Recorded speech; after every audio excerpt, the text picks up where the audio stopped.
Nós estávamos falando, quando eu interrompi de manhã, sobre a questão do abastecimento da água. Tínhamos falado sobre aspectos de mananciais e distribuição na rede, que são aspectos chaves para o abastecimento da água. Primeiro, a proteção da bacia hidrográfica, em termos de qualidade da água e manutenção da disponibilidade efetiva. E segundo, a gestão da redução de perdas na rede de abastecimento, que é uma condição crítica em grande parte do Brasil e em muitos países do mundo, onde a perda na rede é significativa. Mas ela acaba voltando, não, Não, professor? ela volta para o ciclo hidrológico, mas se paga por isso. No preço que você paga pela água está embutido esse custo, né? De tratar uma água que vai para o subsolo, né? O pior cenário é com rede intermitente. Quando acontece intermitência? Quando você tem problema de racionamento. E esse é o pior dos mundos, porque quando você, ao não deixar a rede pressurizada, você pode ter infiltração de água contaminada do aquífero para dentro da rede. Então, a intermitência, além disso, a intermitência pode gerar problemas de variações de pressões importantes dentro da rede, produzindo até rompimento de pedaços de rede entre o momento em que você abre uma comporta e fecha uma comporta, você altera a pressurização da rede e pode gerar problemas na rede também. Então, o pior dos mundos é a intermitência. Por exemplo, o racionamento que a Sabesp fez em São Paulo durante esse período de seca, ele não fez intermitência. Quer dizer, fizeram em certa parte, mas eles fizeram alteração de pressão. Você tem uma das maiores economias de perda de rede que aconteceu em São Paulo foi pela redução de pressão da rede. Porque com menor pressão perdeu-se menos água. Só que o grande problema é que o racionamento era sempre em cima dos mesmos. Porque as pessoas que tinham menor pressão na rede, que são aquelas que estão no lugar mais alto, são os que sofriam o racionamento quase sempre os mesmos. O indivíduo que tinha uma pressão alta, geralmente não tinha problema, porque ele estava na cota mais baixa e ele geralmente não tinha racionamento. Então, tem coisas boas e coisas ruins nesse processo. Outra questão é o reservatório residencial, que é uma grande fonte de contaminação por falta de manutenção. E na realidade, tem países que não têm reservatório residencial, porque não há problema de entrega de água. Nós aqui criamos isso porque lá no passado tinha uma grande intermitência, então você tinha que guardar água por um certo número de dias para dar suporte. Hoje em dia os reservatórios residenciais foram diminuindo, mas ainda existem. Tem cidades onde tem sérios problemas de abastecimento, que o que está acontecendo é que os reservatórios vão aumentando, de forma que o indivíduo possa ter água por um período maior. Então, o reservatório tem a ver com isso. Na questão nossa, geralmente, o que acontece é a piora da qualidade, porque passa a ser um foco de contaminação se aquele reservatório não for bem cuidado. Tem uma grande cobertura de área de abastecimento da população urbana, né? Rural é outra história, né?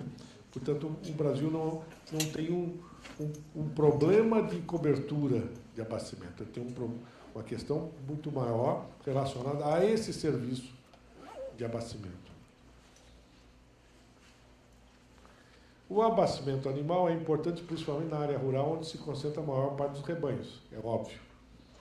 No Brasil, como a maioria dos rebanhos não é confinada, não existem sistemas de coleta e distribuição para locais específicos, para que os animais possam beber. Algumas áreas existem, mas em geral ele é no campo, então ele tem pequenos laguinhos ou rios em que o gado vai beber água. cerca de 93% do consumo animal é devido ao rebanho bovino, sendo que o maior rebanho de gado está no Centro-Oeste, principalmente Mato Grosso do Sul, que tem o maior rebanho do país. E no caso de outros animais, aves e suínos, mas aí a quantidade é muito pequena, e onde você tem grandes concentrações de animais em certas regiões para a produção desse tipo de carne. O uso industrial depende do seu processo de produção. Muitas indústrias utilizam no sistema de limpeza e outros para refrigeração. Há um tempo atrás, eu ainda não sei se é válido, mas se usava, no processo de produção do álcool, se usava 22 litros de água para cada litro de álcool. Não na cana, mas na produção industrial. Portanto, é importante. Vocês podem ver que onde tem... Tinta também gasta muito. É. Mas veja bem, vocês notam que onde você tem usina de álcool é onde tem aquíferos muito bons. Né? Porque consome bastante água. Tá? Uma parcela é consumida por evaporação e outra retorna ao rio em algumas indústrias, como carga poluente do sistema de limpeza, que necessita ser tratado antes de ser disposto no rio. O reuso da água na indústria busca os seguintes fatores de sustentabilidade de consumo. O reuso é importante para a indústria porque ele pode reduzir o consumo da água, diminuir o retorno de efluentes para o sistema fluvial e diminuir os custos finais do uso e tratamento de água. A questão principal na indústria é ter uma rentabilidade nesse processo. E muitas vezes, o que seria o ideal é você, por exemplo, usar determinadas indústrias que não precisam de água de excelente qualidade, reutilizar a água tratada de esgotos, de estações de tratamento. O problema é que quando você projetou as redes de esgoto e as estações de tratamento, você não pensou nisso. Então, muitas vezes, o custo de você levar a água tratada até a indústria inviabiliza o processo. Mas outro uso que poderia ser utilizado, por exemplo, seria para rega. A água tratada poderia ser usada para rega de pátios e jardins. Qual é o grande problema do reuso? Não tem legislação nem regulação. Então, ao não ter nenhum instrumento legal, todo mundo tem medo de todo mundo, como é normal no Brasil. Você é culpado antes que prove. Todo dia você é culpado, você tem que provar todo dia que é inocente. Eu costumo dizer que você tem que provar que Deus existe todo dia na realidade brasileira, porque é uma confusão desgraçada. Todo mundo exige uma burocracia infernal. Então, isso é um problema nosso, porque os próprios Estados Unidos não tem uma legislação nacional sobre isso. Mas eles, através de jurisprudência, eles estabeleceram suas regras e vão funcionando. Como é que você pode fazer num país que todo mundo é culpado antes de começar a trabalhar? Então, essa é um pouco da nossa dificuldade.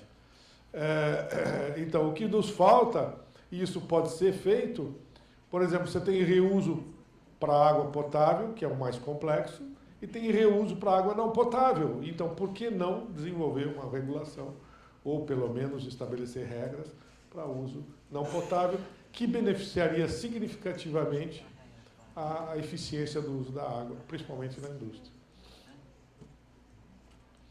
Racionalização do uso da água. Existe aí uma definição entre conservação e eficiência. Eficiência é quando eu uso equipamentos, dispositivos para reduzir a quantidade de água usada. Por exemplo, se eu usar a minha tecnologia de eficiência para reduzir a perda na rede de distribuição. Isso é eficiência. Agora, conservação é consumir menos. Então, uma pessoa que vai tomar banho, se ela ficar 15 minutos ou meia hora, se ela ficar 15 minutos, ela está fazendo mais conservação se ela ficar meia hora no banho. Então, isso é conservação. Numa residência, 40%, 45% ou 50% da água é gasto no banho. Se ela não tiver muita máquina Por exemplo, máquina de lavar consome bastante. Se você usar pouco máquina de lavar, mas em geral é isso. Então, o banho, você pode regular o banho. E tem uma coisa interessante que alguma vez me contaram, não sei até que ponto é real, tem uma rede de hotéis que o cara ia instalar e ele falou assim, não, nós temos que mudar todos os chuveiros. Mas por quê? Está funcionando bem? Não, é que se botar o chuveiro no teto, a pessoa consome menos água no banho, 20% a menos. Porque dificilmente você fica muito tempo com a chuva caindo na cabeça. Agora por aqui, pelo restante do corpo, você fica cantando lá bastante tempo. Né? Então, existe, interessante isso. Né? A prática de botar no teto, e aí, para se desviar daquele negócio, você acaba saindo do banho. Bom, esse é um pouco cômico, mas é real. Né? Então, tem maneiras de conservação que você pode utilizar, principalmente quando a água é escassa ou quando ela está muito cara também. Né? Aquilo que eu falei nos contratos de performance, eu já contei sobre a lei de concorrência, exemplo de São Paulo, exemplo de Nova York também. Nova York, em 94, eles precisavam economizar, tinha a alternativa, é o seguinte, eles precisavam de mais água e tinha um projeto de $1 bilhão para um novo sistema de adução. E aí eles testaram ver uma alternativa que era trocar os vasos sanitários da cidade. Então eles criaram um programa que eles pagavam a cada usuário que trocasse o seu vaso sanitário. Eles pagavam. Eles gastaram $200 milhões e economizaram 20% de água. E, portanto, não precisaram ampliar o sistema. Então, isso mostra uma técnica de eficiência, de redução de consumo por troca de vaso sanitário. Muitas vezes não há interesse nessa redução de consumo, porque a empresa vai perder faturamento. Como é que você regula isso? Porque isso é um processo de regulação. Porque como empresa, por que eu vou querer que o cara reduza o consumo? Perder faturamento? Então, aí tem que ter um mecanismo de regulação que crie incentivos a essa redução. Né? Já porque o cara está pagando, né? Você vai querer que o cara está consumindo hoje 200 litros por mês. Você quer que você vai torcer para ele ir para 200 e faturar mesmo? Então, além disso, como as cidades estão diminuindo a densidade, a infraestrutura existente está faturando menos do que faturava antes por metro, por causa pelo número menor de pessoas em cada unidade habitacional. Então, por uma mesma infraestrutura instalada, você vai arrecadar menos. Porque pelos censos brasileiros, na década de 90, nós tínhamos 4,5 pessoas por unidade habitacional. Hoje está em 3 pessoas. Significa que numa mesma área você tem menos consumidores. O cara fala, está diminuindo, o pessoal está diminuindo. Não, está diminuindo pessoas, não consumo necessariamente. Então, esse é um processo. E é permanente isso, vai cada vez mais. Cidade como Porto Alegre está com menos de 2,5 pessoas por unidade habitacional.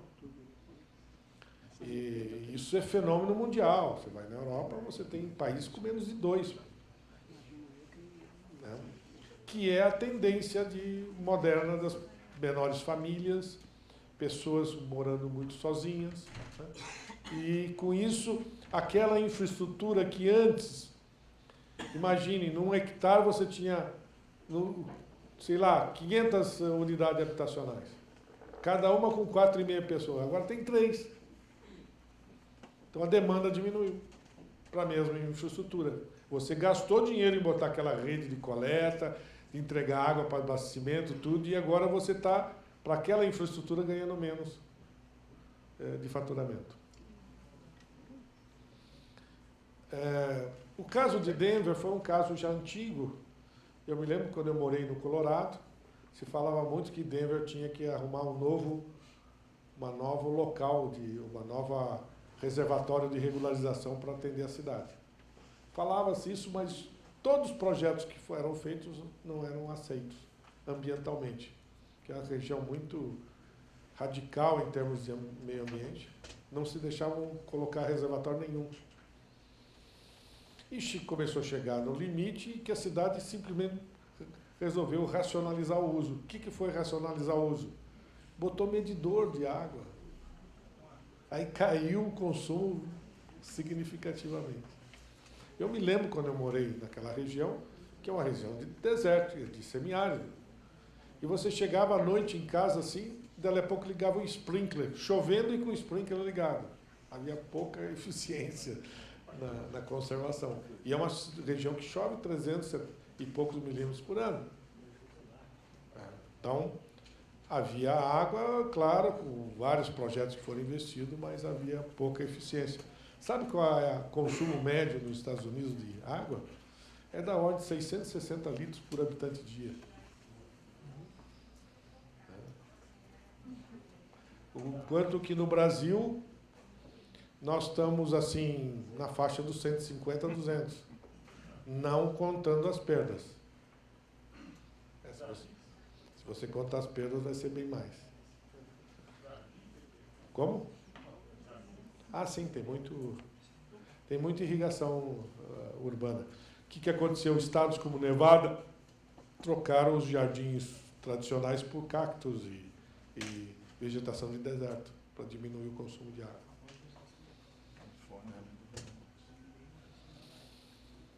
Reuso da água, a importância do reuso da água, cada vez mais, quer dizer, não que a gente deva fazer o reuso, nós já estamos fazendo reuso. Só que nós estamos fazendo reuso sem tratar a água. Porque nós estamos pegando água não tratada e levando para a estação de tratamento de água. Quase todas as cidades muitas das cidades acabam acontecendo isso. Então, só estamos fazendo não consciente, quer dizer, um reuso não consciente da água, mas que cada vez mais isso está acontecendo. Sem contar que a água pode estar ainda contaminada pela poluição difusa. A crise hídrica de São Paulo, 2014 e 2015, uma crise de quantidade ou de qualidade? Claro que a quantidade diminuiu, mas aí apareceu a gravidade do problema de você ter rios cruzando a região metropolitana contaminados, que, portanto, aquela água não é usada. Tanto do Tietê como Pinheiros não é usada, simplesmente porque ela está contaminada. A região metropolitana de São Paulo, que consome hoje potencialmente 72, 71 metros cúbicos por segundo, 31 vem do Cantareira, que é da bacia do Piracicaba, importado de lá. E, no entanto, a própria bacia do Tietê tem mananciais. Tá? E uma parte é tirada do Tietê, mas na parte superior, outra é tirada ali no Guarapiranga, que é o afluente do Pinheiros, alguma coisa do Billings, então você soma esse total, mas uma parcela está contaminada. Então, questões de crise, certamente hoje em dia, a crise maior não vai ser de quantidade, mas vai ser de quantidade e qualidade combinados. Professor, Pois não.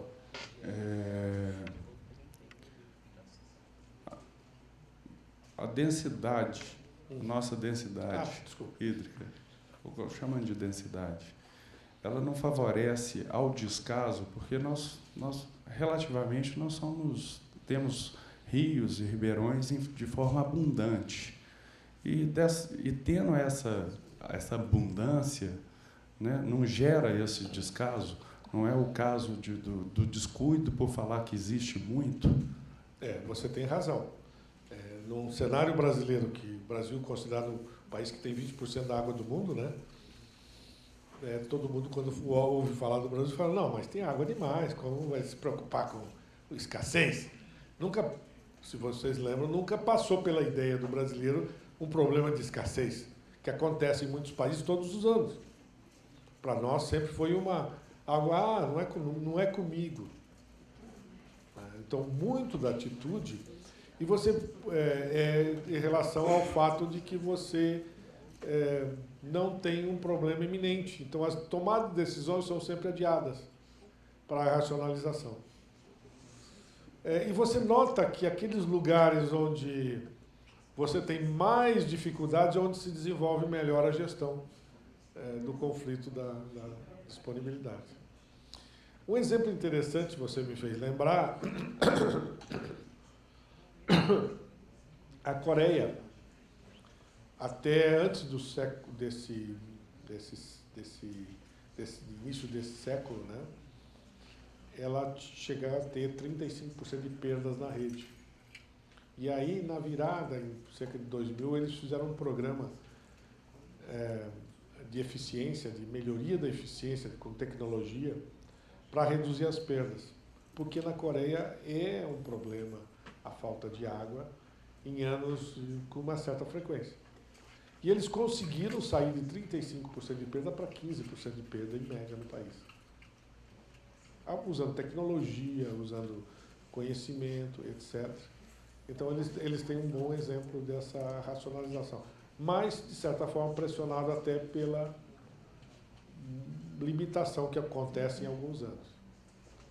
Então, quando você ia imaginar que o estado de São Paulo, que sempre teve bastante água, ia entrar numa seca, né? Então, por essa falta de ocorrência, você não tinha nem como mobilizar os decisores a fazer alguma coisa. Então, pelo menos, a única grande vantagem de uma seca como essa é, pelo menos, aproveitar, enquanto não foge da memória dos decisores, a lembrança da seca, né? Para poder fazer algo da forma adequada. Porque daqui a pouco esquece, é como inundação, né?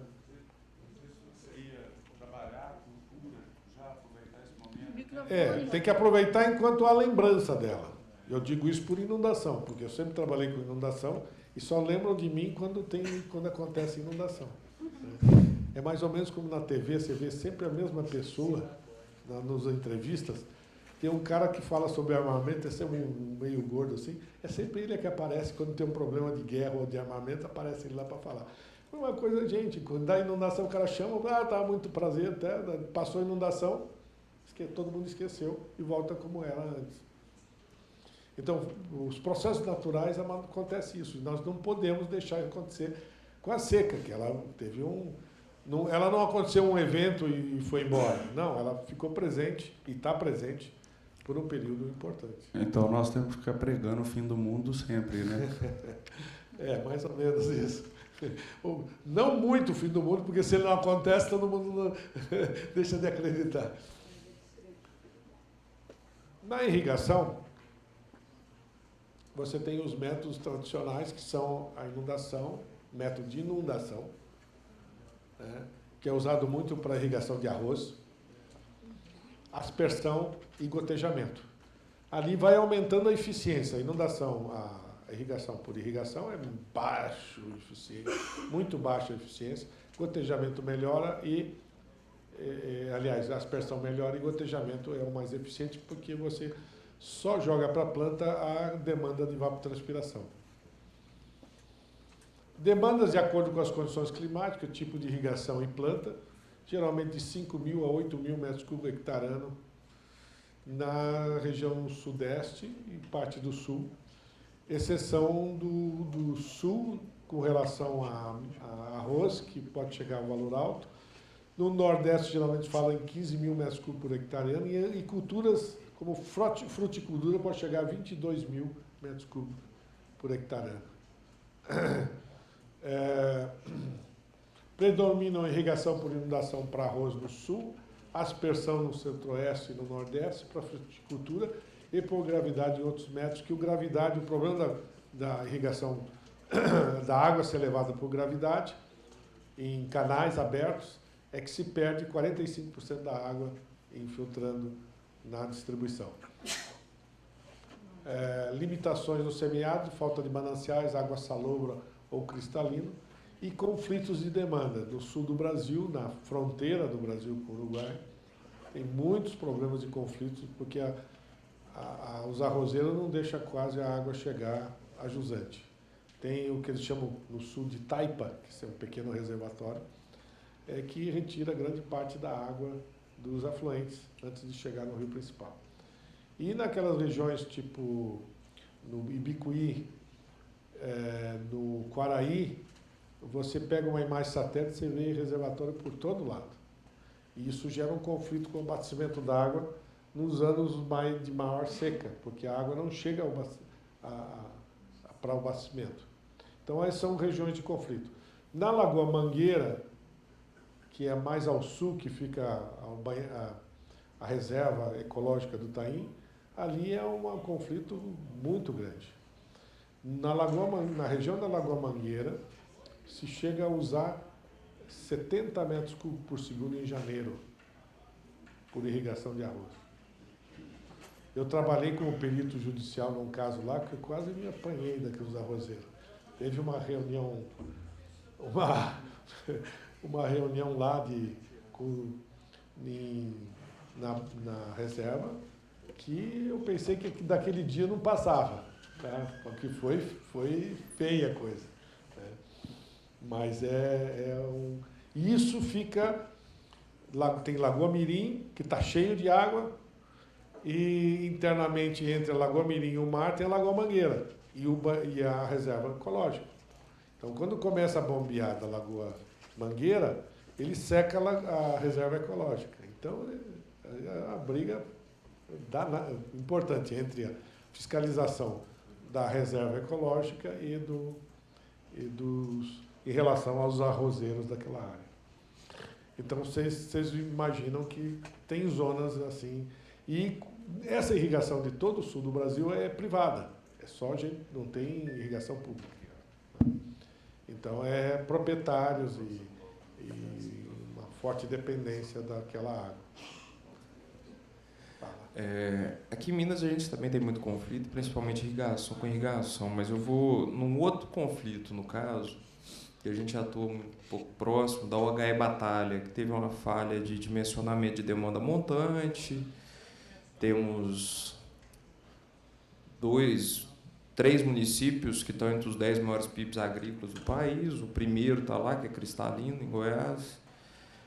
E uma coisa para mim, dentro das discussões, eu participei de uma discussão junto com a OCDE, eles trouxeram os pessoal da França e outros países, que me marcou muito foi uma fala de um francês que falou que ele trabalha na empresa, na concessionária energética lá, e ele era responsável por 80% da água de abastecimento do país. E os reservatórios deles, quase em sua totalidade, eram de múltiplos usos. E no Brasil, a gente tem uma cultura muito individualista de intervenções em si. Por exemplo, são raros os reservatórios, eu desconheço, particularmente eu desconheço um outro, além de Três Marias, que você tem essa multiplicidade de usos ali implantados.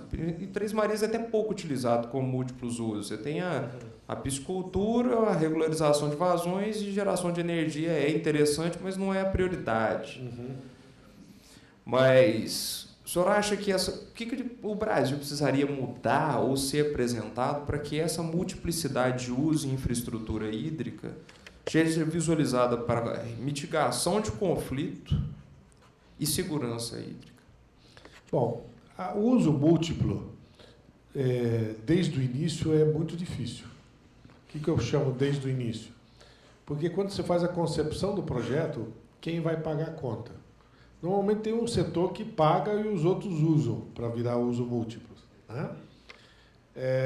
Isso aconteceu em muitos países. O próprio Estados Unidos, no oeste americano, e que vai do meio oeste até o oeste, todos, na época que o Corps of Engineers e o Bureau of Reclamation faziam as barragens, quem pagava a conta era o setor de energia e quem usufruía era o setor de agricultura. Sempre foi assim. A questão é que no Brasil, muitas vezes, você não vê exatamente o múltiplo uso, mas porque tem uma característica interessante.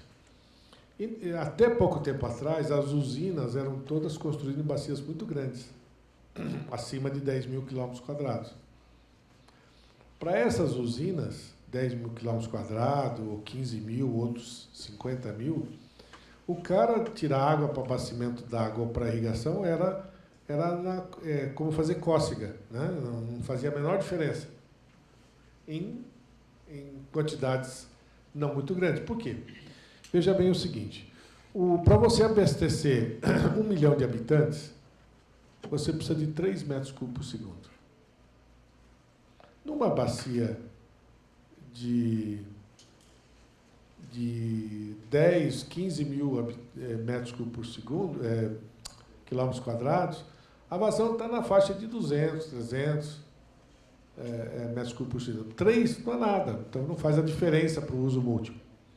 Na irrigação, quando projetos não são muito grandes, também a vazão final não é muito grande. Então, o que acontece é que, em muitos casos, o objeto principal, que acaba botando o dinheiro, que é a energia, faz, mas distribuir para os outros usuários é o problema de cada um ir lá e buscar, como ir buscar. Então, acaba não tendo um uso múltiplo.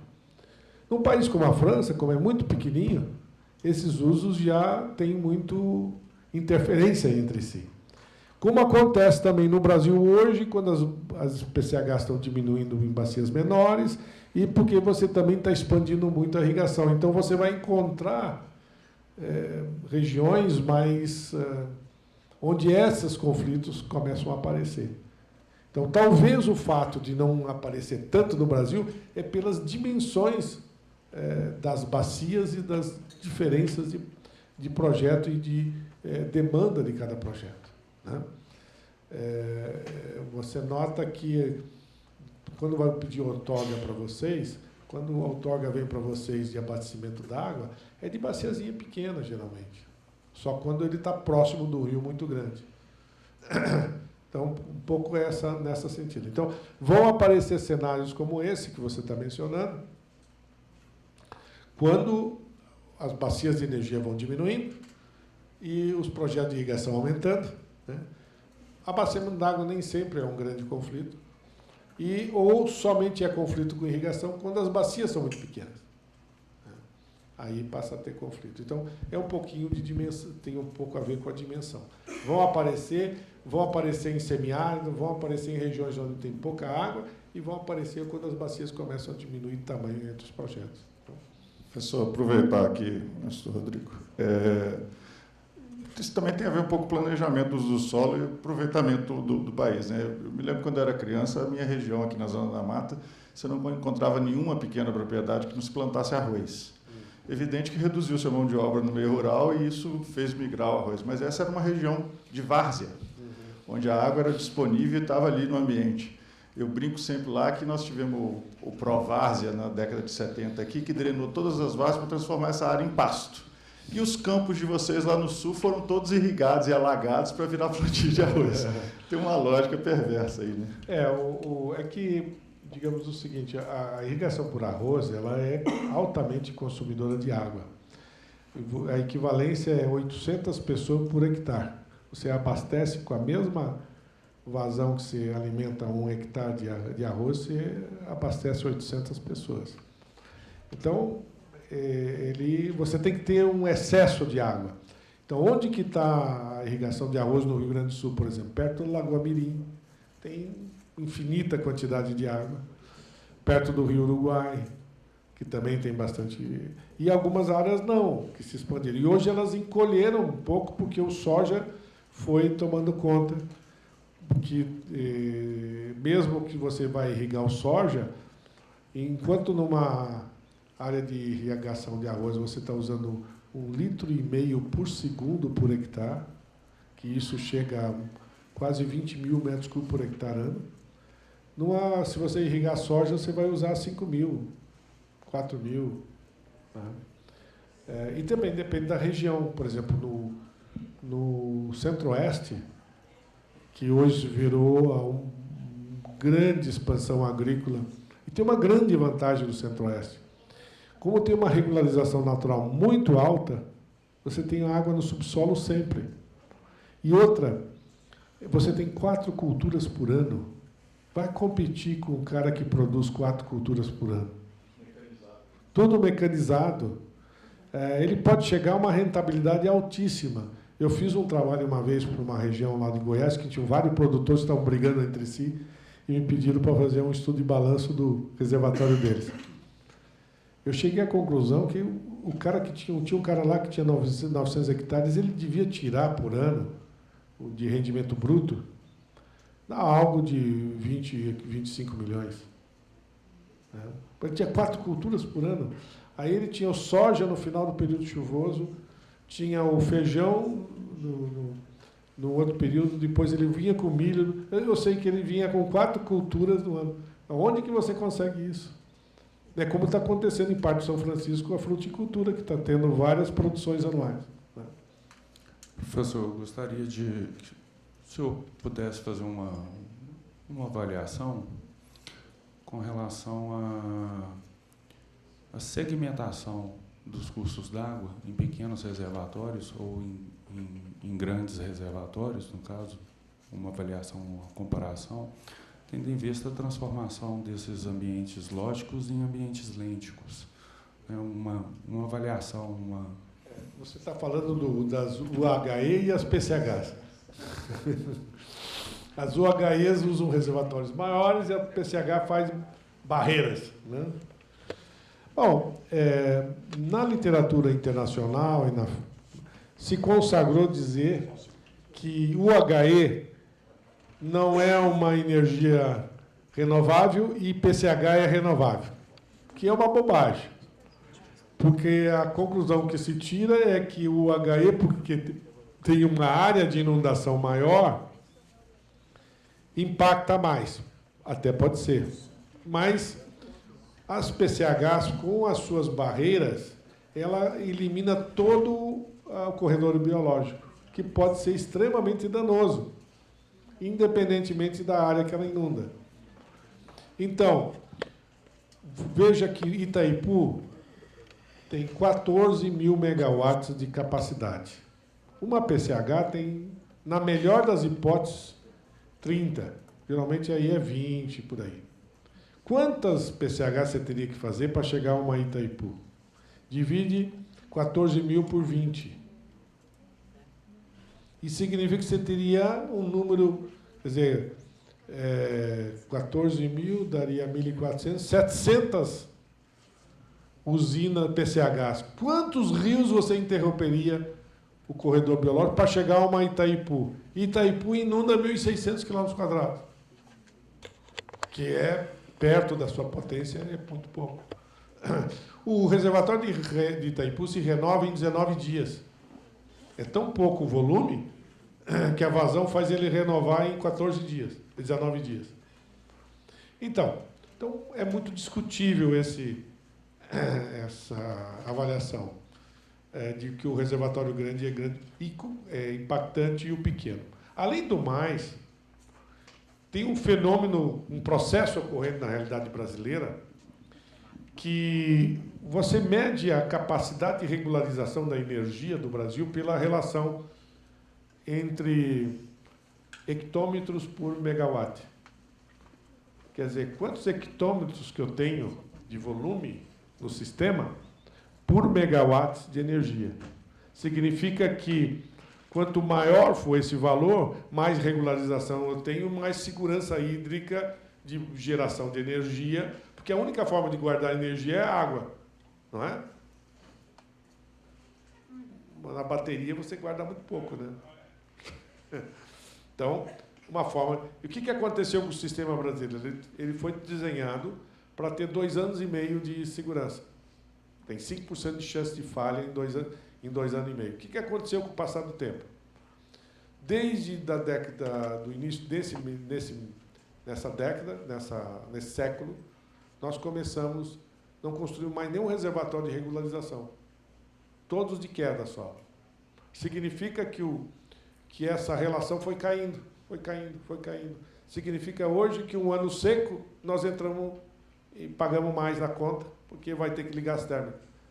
Então, nós estamos com variação de crítica anual, porque nós perdemos volume na relação. O Brasil já teve 8 hectômetros por megawatt.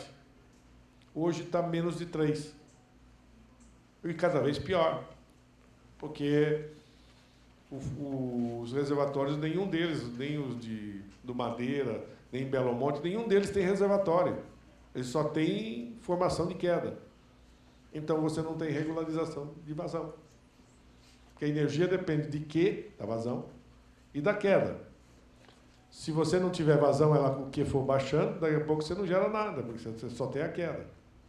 Então, esse é um processo que está acontecendo em função da preocupação ambiental. Mas, de um lado, você, com essa preocupação ambiental, você vai ter que ligar mais tempo às térmicas. Que é o que está acontecendo agora. Então, você veja como, em estratégia, nós temos alguma limitação em construir as coisas, né? Então, nesse cenário, a PCH não é melhor que a grande usina, e talvez o que nós tivéssemos que ter feito são escolhas. Né? Não, mas sabe por que outro fenômeno que aconteceu? Por que se não fez reservatório de regularização? Porque nos leilões ele não é interessante. Porque você tem muitos problemas de ambientais, muitas questões para resolver da avaliação das licenças e compensações, e você gera energia para os outros reservatórios, não para você, porque na cascata você regulariza para os demais. E você não ganha a compensação adequada no licenciamento dele. Então, não é atrativo, muitas vezes, para o investidor. Também. Então, é um pouco dessas combinações. Mas acho que, do ponto de vista de uso múltiplos, digamos, do ponto de vista ambiental, nós temos a PCH não contribui para, digamos, para melhorar, para compensar o fator de você não usar um reservatório grande, não te dá nenhum grande benefício, porque você interrompe o corredor biológico.